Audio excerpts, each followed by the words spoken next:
sitting here next to our best-selling dishwasher, or my best-selling dishwasher. I don't know where you live and what your local appliance guy might tell you, but for our market, my market here out in the Washington, D.C. area, it is the Bosch 800 series dishwasher. So yeah, let's get into the review.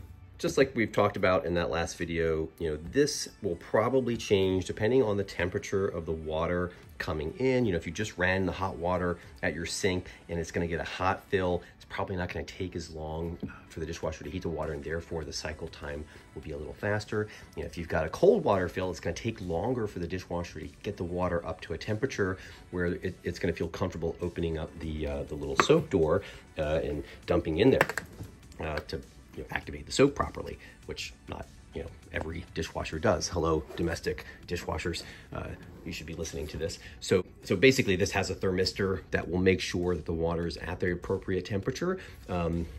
This timing will change based on that incoming water temperature. Now, it'll also change based on the turbidity of the water, how much soiling is on those plates. You put in relatively clean dishes because you're used to your 20-year-old GE dishwasher that didn't clean the dishes very well. So this will figure out based on the turbidity by the little sensors run a light through the drain water and determine that you put in clean dishes, and that will also cut down on that cycle time. The heavy wash is going to dictate that this is going to be a heavily soiled load, right? Now, if I go to the next cycle over, the auto wash will determine, on the turbidity. Is it a heavy wash? Is it a light wash? And in most cases, this is what we're gonna tell people to use. Use the auto wash, unless you've got something like the casserole dish with, half the lasagna eaten on the first night, and then the rest of it eaten like 3 nights later. You've got these baked on starches, you've got crusty food. You may not get a good reading for those baked on starches from the auto, and you want to bypass and go to the heavy. But for the most part, most of the things that you're going to put in there will benefit from the auto. When you read through the use and cure manual, you'll see there's a range of temperature adjustability. Most people don't know that this exists, and they're going to use the normal wash. Now, the normal wash will also have a range of adjustability. I think Bosch probably just assumes that people don't know what this is and they just want to go to a normal. This should be your normal wash. So what they've done is they've given a good range of temperature adjustability to the normal wash function. The next one that we're going to see on this display here is that Speed 60 wash. And the Speed 60 wash is a cycle that is designed to essentially run in under an hour. It's typically for lightly soiled things, right? A lot of people are like, oh, my old dishwasher from the 1980s only took like 45 minutes, so this must be the cycle that I want to use because it's not going to take more than an hour. If you're pre-rinsing your dishes and you're okay with a partial dry, Speed 60 is fine. But again, it's not designed for your everyday use. It's not going to do as good a job of cleaning or getting the water to temperature because it doesn't have the time. And then of course, it's not going to do as good a job of drying the dishes. In addition, you'll have, I guess, a favorite function. I believe this interacts with the at-home app. I'll have to read up on that a little bit more. And of course, remote start is a feature that will also work with the at-home BSH app. When we look at the options, just like the benchmark, we're going to get a crystal dry option, and then of course there is a sanitize option where it's going to use probably a slightly higher temperature for the final rinse. We're also, just like the benchmark, going to get this power control feature. So power control, if you recall, is a feature where this new fangled, fancy, motorized wash arm is going to be, you're going to be able to dictate how much time it spends in a specific area. Now, there's quadrants. If you utilize the app, you can basically say, oh, I want the front right quadrant to get some additional attention, or the back left quadrant, some additional attention.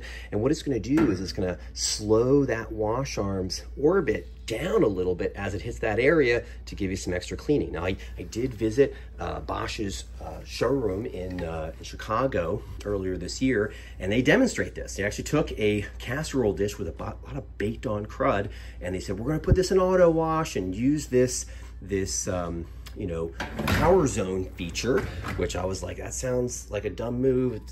that whole design to me seems a little bit bogus, and they're just like, we're gonna give it a shot.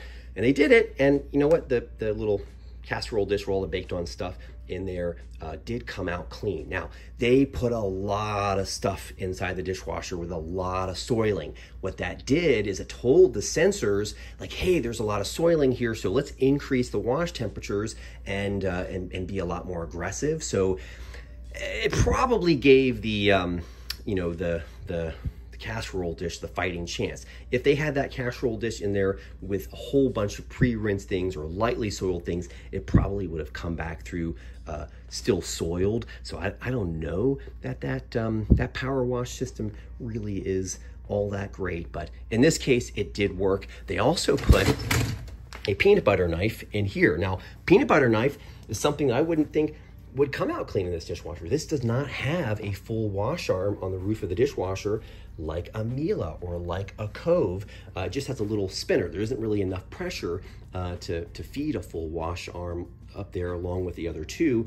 So, you know, my assumption would be that, yeah, this would struggle with that. But here again, that little peanut butter spoon or knife or whatever it was actually did come out clean. And again, it's probably because overall it was just using a much higher rinse temperature because of the excessive amount of soiling of the plates and the dishes that they put into that. Just like the Benchmark series, you do get these little fold down wings here. So you can see you're gonna gain, right, just a little extra height on the sides here and there. Otherwise it has this kind of chevron shape.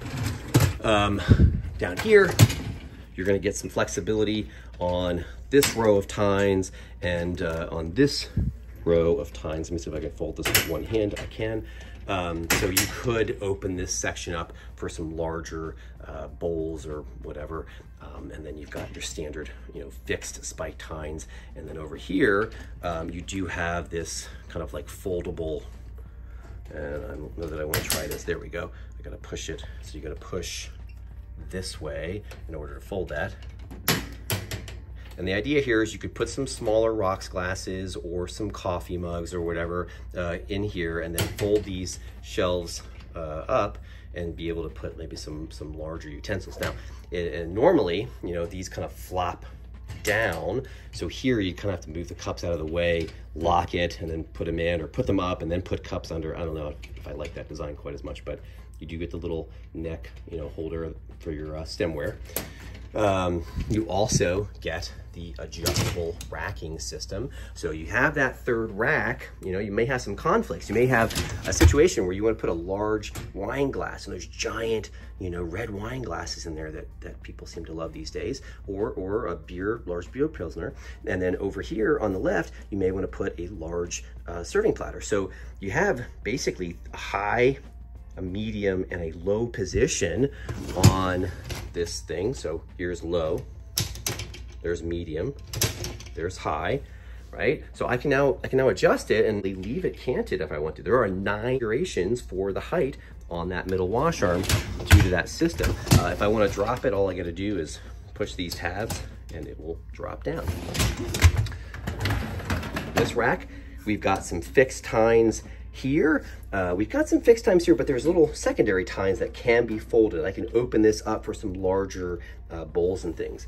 Now on the Benchmark, this was foldable and it's not here. I do actually prefer this design because it is a little sturdier. You know, you get a little bit of a wobble on the racks because of their ability to fold. And there's always the possibility that ability for it to fold, that little plastic grommet that holds it in place, might fall off or break as it ages. And you could probably replace it pretty easily, but during that time, your primary plate system is going to be out of commission. So the fact that this is fixed, you know, yes, it does give you some, you know, a little less flexibility, but I like the sturdiness of the design. I do not like these, you know, these wheels quite as much as the versions that have ball bearings, especially when the racking system is fully loaded. But we're in a dry situation, right? There's no moisture inside. This is a display. So once there's water in there, these may slide in and out a little bit better.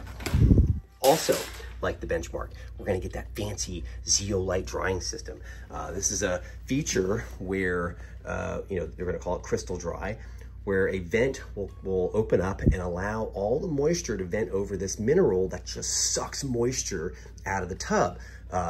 Big for a Bosch dishwasher. Bosch doesn't have a condensation dry system like a Miele or an Asco or a KitchenAid where it sucks the moisture into a separate compartment. It's really relying on the tub. So if you've got, you know, soft water or maybe moderately hard water, you can use rinse agent to allow that system to do an okay job, but plastics will really mess that up. If you don't open the dishwasher after like an hour or two when the cycle's finished, that moisture is going to recondense all over everything inside the dishwasher. So this feature naturally is going to, you know, suck that moisture out. Now they probably use a fan or something to bring the moisture in over that compartment.